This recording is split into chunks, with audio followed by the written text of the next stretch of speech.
Enseveli sous un épais nuage se cache Dakar. Depuis plusieurs jours, l'air de la ville est suffocant. Et depuis plusieurs jours, Ibrahima Sall ne quitte plus son masque quand il sort. Rentré de France il y a 4 mois, cet asthmatique depuis l'enfance voit les symptômes s'aggraver depuis son retour.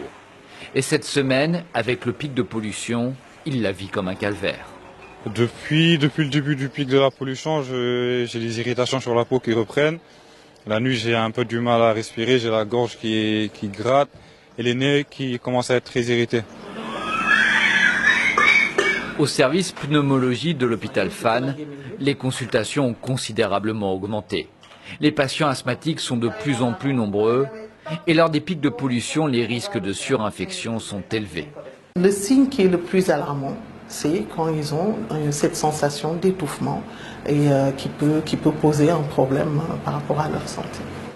Dakar tente de mieux surveiller la qualité de son air. Depuis 2009, 6 stations fixes comme celle-ci sont déployées.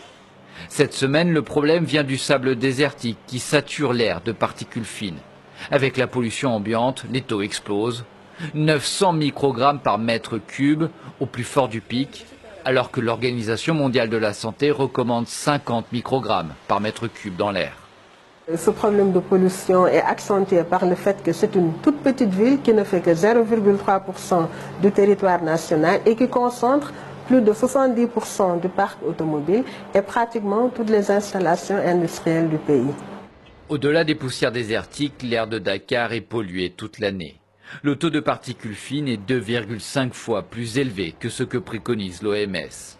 La prévention ne suffit plus désormais pour protéger les habitants de Dakar.